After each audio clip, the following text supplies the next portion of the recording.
तो hello my dear students, कैसे आप सभी। उम्मीद करता हूँ कि आप सभी एकदम बहुत बढ़िया होंगे। आपका फिर से स्वागत है हमारी एक और नई वीडियो में। और आज हम फिर से आपके लिए लेकर आए हैं हिस्ट्री का प्रीवियस ईयर क्वेश्चन पेपर। जी हाँ बच्चे, 8 सेक्शन के सिर्फ एक एग्जाम रह गया है, वो भी हिस्ट्री का। कल पॉलिटिकल साइंस का पेपर हो गया, काफी मजेदार पेपर आया था। मैंने उसके वीडियो सॉल्यूशन अपने चैनल पर प्रोवाइड करवा दिए हैं। अगर आपने नहीं देखा तो अभी जाकर देख लीजिएगा। और ये है आपका हिस्ट्री का set number 3 previous year question paper. Set number 1, set number 2 मैंने ऑलरेडी अपने चैनल पर डाल दिया है। और फटाफट से इस पूरे प्रीवियस ईयर क्वेश्चन पेपर को एनालाइज कर लेते हैं और इसके किस तरीके से एमसीक्यूज आपको करने हैं और मैप को किस तरीके से भरना है, वो सारी चीजें इस वीडियो में हम समझने वाले हैं। चैनल पे नए हैं तो चैनल को सब्सक्राइब जरूर कर लीजिएगा, बेल आइकन को प्रेस कर लीजिएगा, क्योंकि ये चैनल आपको इस तरह की लगातार वीडियोस देता रहता है। तो चलिए बच्चों, चलते हैं अपने पहले प्रश्न की तरफ और देख लेते हैं हमारा जो पहला प्रश्न है वो क्या है। सबसे पहले पहला प्रश्न है, विजयनगर साम्राज्य के जल संसाधनों के बारे में निम्नलिखित में से कौन सा विकल्प सही है। विजयनगर चैप्टर से ये क्वेश्चन है। कावेरी नदी विजयनगर में उत्तर पूर्व दिशा की ओर बहती है। विजयनगर में गजपति शासकों द्वारा तटबंधों का निर्माण किया गया था। कमलापुरम जलाशय का पानी एक नहर के माध्यम से राजकीय केंद्र तक ले जाया गया था। हीरिया नहर सुलभ वंश के राजाओं द्वारा बनाई गई थी। तो यहाँ पर अगर हम बात करें बच्चों, तो ऑप्शन नंबर सी एकदम सही है, क्योंकि कमलापुरम जलाशय का इस्तेमाल एक हीरिया नहर के माध्यम से राजकीय केंद्र तक जल ले जाने के लिए किया जाता था। ठीक है, दूसरे प्रश्न की तरफ देख लेते हैं। दूसरा प्रश्न जो है हमारा, वो आपका आईने अकबरी से है। आईने अकबरी के मुख्य उद्देश्य के संबंध में निम्नलिखित कथनों को पढ़िए। कह रहा है, आईने अकबरी अबुल फजल ने लिखी थी। आईने अकबरी अकबर के साम्राज्य की झलक प्रस्तुत करती है। आईने अकबरी मुगल सैन्य शक्ति को उजागर करती है। आईने अकबरी मुगलों की एकता प्रणाली का उल्लेख करती है। तो बच्चों, पहली चीज सही है, दूसरी स्टेटमेंट भी और तीसरी स्टेटमेंट भी सही है। चौथी स्टेटमेंट आपकी गलत है, तो चौथी जिसमें नहीं होगी वही आपका सही उत्तर हो जाएगा। ऑप्शन नंबर बी मुझे दिखाई दे रहा है, फर्स्ट, सेकंड और थर्ड। ठीक है, तो ये आपका सही उत्तर हो जाने वाला है। कह रहा है कि निम्नलिखित विकल्पों में दिए गए मंदिर के चित्र की पहचान कीजिए। मंदिर का चित्र दे रखा है, बताया गया है कि ये मंदिर हजार राम मंदिर है, या फिर चिदम्बरम मंदिर है, कैलाशनाथ मंदिर है, या फिर बृहदेश्वर मंदिर है। तो बच्चों, इसका एकदम सही उत्तर है आपका ऑप्शन नंबर डी, बृहदेश्वर मंदिर। बृहदेश्वर मंदिर का चित्र है ये। ठीक है, आगे बात कर लेते हैं। कह रहा है कि निम्नलिखित प्रश्न दृष्टिबाधित परीक्षार्थियों के लिए है। प्रश्न संख्या 3 के स्थान पर कह रहा है कि कृष्णदेव राय विजयनगर साम्राज्य के निम्नलिखित में से किस वंश से संबंधित थे। संगम वंश से थे, सुलभ वंश से थे, तुलुप वंश से थे, या फिर अराविडु वंश से थे। कृष्णदेव राय की बात करें तो वो तुलुप वंश से संबंधित थे। आगे बात कर लेते हैं अपने नेक्स्ट प्रश्न की, चौथे प्रश्न की। चौथे प्रश्न में कह रहा है कि मुगल भू राजस्व संग्रह के बारे में निम्नलिखित में से कौन सा सही है। कड़कुत, अच्छी, मध्यम और निम्न स्तर पर फसलों का आकलन, बटाई, फसलों की कटाई, बोरों में भरना और आपसी रजामंदी से बंटवारा, खेत बटाई, बोने से पहले ही खेतों का बंटवारा कर लेना, लौंग बटाई, राजा और जमींदारों के बीच फसल का बंटवारा होना। तो बच्चों, यहाँ पर अगर सही स्टेटमेंट की बात करें तो फोर्थ और जो थर्ड है वो गलत स्टेटमेंट है। सिर्फ फर्स्ट और सेकंड ही सही है, तो जिसमें फर्स्ट और सेकंड होगा वही सही उत्तर हो जाएगा आपका। फर्स्ट और सेकंड ऑप्शन नंबर सी है आपका सही है एकदम। ठीक है, ये डी नहीं है, ऑप्शन नंबर सी एकदम सही है, फर्स्ट और सेकंड। पांचवें प्रश्न की बात करते हैं। पांचवें प्रश्न में कह रहा है कि भारत में चार्ल्स कॉर्नवालिस द्वारा निम्नलिखित में से कौन सी राजस्व प्रणाली लागू की गई थी।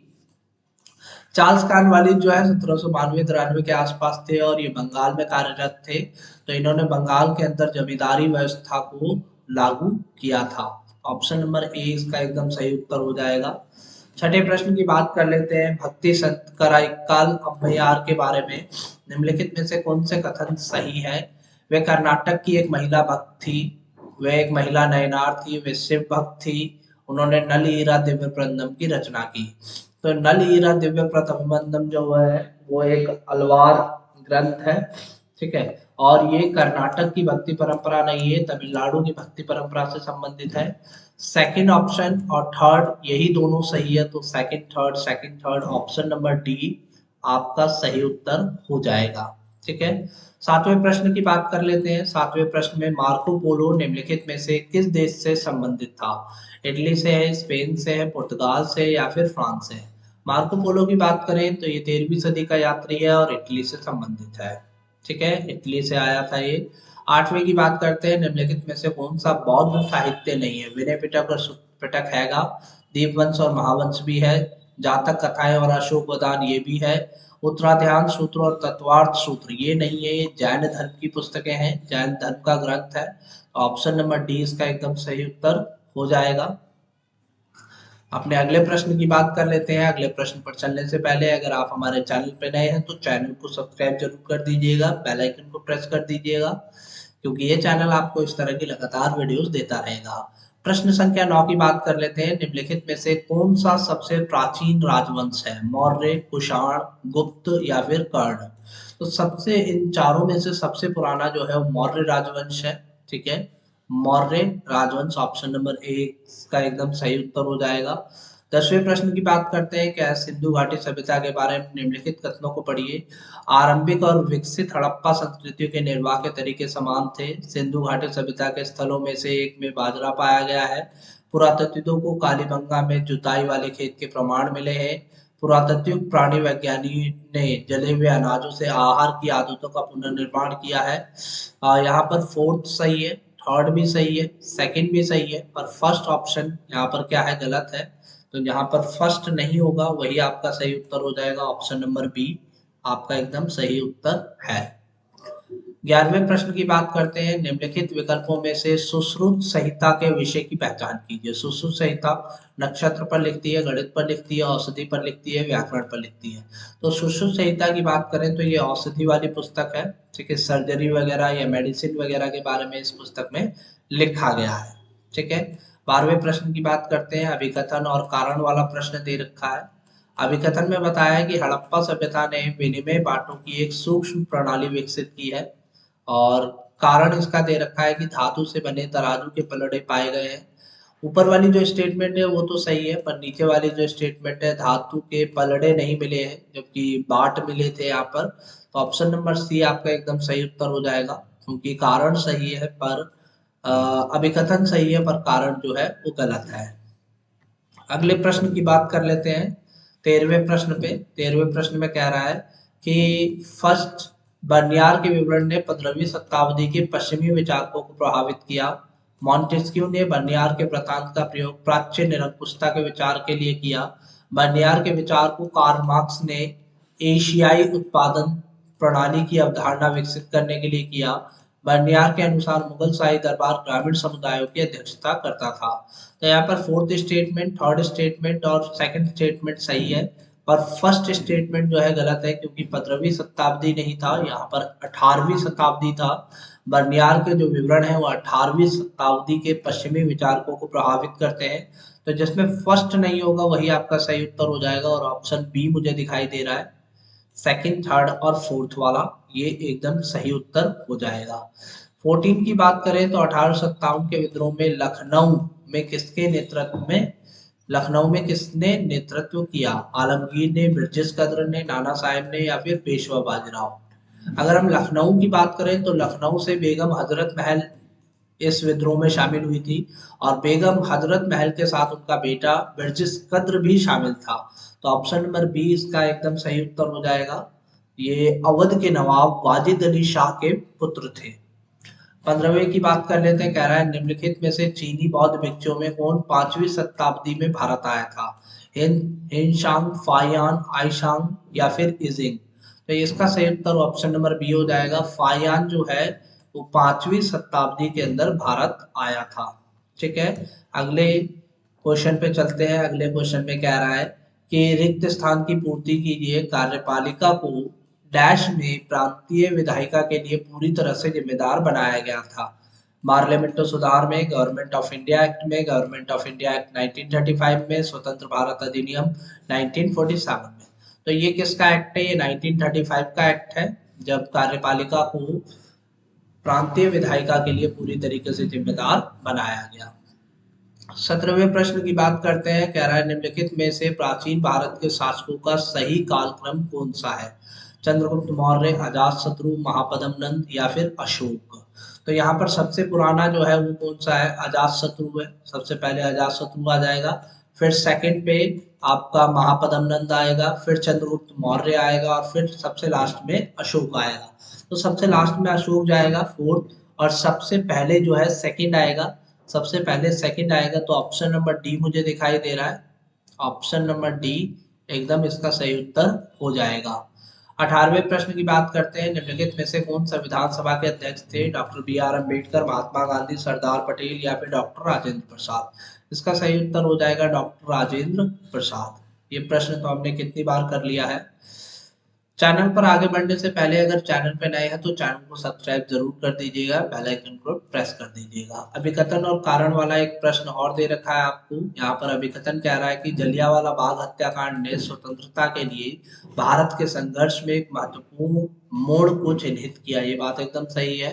नरसंहार ने अंग्रेजों के साथ संबंधों को खराब किया और भारतीय राष्ट्रवाद के प्रति गांधी जी की प्रतिबद्धता की एक शुरुआत हुई। ये बात भी एकदम सही है और ये कारण भी है इसका। ठीक है, तो ऑप्शन नंबर ए इसका एकदम सही उत्तर हो जाएगा। अभिकथन और कारण आर दोनों ही सही है और सही व्याख्या भी की जा रही है। 20वें प्रश्न की बात करते हैं। तो रिकॉर्डों का सिद्धांत निम्नलिखित में से किस पहलू से संबंधित था? सामाजिक, राजनीतिक, आर्थिक या फिर सांस्कृतिक? तो रिकॉर्डों का सिद्धांत एक आर्थिक सिद्धांत था। ऑप्शन नंबर सी, जिसके आधार पर ईस्ट इंडिया कंपनी ने भारत में टैक्स व्यवस्था को लागू किया था। 21वें प्रश्न की बात कर रहा है। जानकारी 1857 के विद्रोह के इस नेता की पहचान कर। दिल्ली का शासक था, आगरी मुगल शासक था। अंग्रेजों ने इसके खिलाफ 1857 के विद्रोहियों को वैधता प्रदान की थी। बहादुर शाह जफर, शाह आलम, मोहम्मद शाह, वाजिद अली शाह? तो इसका सही उत्तर हो जाएगा option number A, Bahadur Shah Zafar. ठीक है, अपने अगले प्रश्न की तरफ चलते हैं। सारे एमसीक्यू प्रश्न आपके समाप्त हो गए हैं। अब हम मैप वाले प्रश्न की तरफ बढ़ लेते हैं कि मैप में किस तरीके के प्रश्न आपसे पूछे गए हैं और क्या क्या दिखाने के लिए कहा गया है। 31वां प्रश्न जो है पैराग्राफ वाला है। आप पूरे पैराग्राफ को पढ़िएगा और बहुत ही समझदारी से इन प्रश्नों का उत्तर दीजिएगा।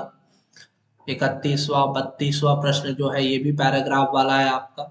ठीक है, 31, 32, 33 भी आपका पैराग्राफ वाला है। लगभग 4 पैराग्राफ आते हैं, 3 पैराग्राफ दे रखे हैं इसमें। 34वां प्रश्न आपका पैराग्राफ मैप वाला आ गया है। इसमें कह रहा है राजनीतिक रेखा मानचित्र, भारत के मानचित्र पर इन 3 चिन्हों को क्या करना है? अंकित करना है। कन्नौज, अशोक के अभिलेख, राखी गढ़ी विकसित, हड़प्पापुरा स्थल, अजमेर मुगलों के अधीन क्षेत्र। तो इन तीनों को हम दिखाएंगे और भारत के इसी राजनीतिक रेखा मानचित्र पर 2 स्थान ए और बी दिए गए हैं और 1857 में अंग्रेजों के अधीन ये क्षेत्र था। इनकी पहचान कीजिए और उनके सही नाम उनके निकट खींची गई रेखाओं पर लिखिए। ठीक है, तो यहाँ पर हम देख लेते हैं कौन कौन सा है। यहाँ इसको आगे कर लेते हैं, मैप को देख लेते हैं। ये आपका मैप आ गया है। तो सबसे पहले तो हम उन 3 पॉइंट को करेंगे जो ऊपर दे रखा था। सबसे पहले कन्नौज बोला था। ठीक है, तो कन्नौज आपका यहाँ पर है, यूपी के अंदर है। ये पॉइंट जो है ये कन्नौज के पॉइंट को दिखा रहा है। ये वाला जो पॉइंट है वो राखीगढ़ी के पॉइंट को दिखा रहा है जो कि हरियाणा में है। और ये जो पॉइंट है वो आपका अजमेर में दिखा रहा है, अजमेर का पॉइंट दिखा रहा है जो कि राजस्थान में है। जब हम बी पॉइंट की बात करते हैं तो ये कलकत्ता है। ठीक है, ये पश्चिम बंगाल के अंदर है कलकत्ता। और जब हम ए पॉइंट की बात करते हैं तो ये मुंबई है। ठीक है, जो कहाँ पर दिखा रहा है? महाराष्ट्र के अंदर दिखा रहा है। तो इस तरीके से आपका ये मैप वाला प्रश्न भी पूरा हो जाता है। आई होप आपको पूरी वीडियो पसंद आई होगी। चैनल पे नए हैं तो चैनल को सब्सक्राइब जरूर कर दीजिएगा और इस वीडियो को जितना ज़्यादा हो सके उतना ज़्यादा शेयर कीजिए ताकि हमें एक बेहतर मोटिवेशन मिले और हम और दोगुने उत्साह के साथ अगली वीडियो में काम कर सकें। मिलते हैं फिर नई वीडियो में नई अपडेट के साथ, तब तक के लिए जय हिंद।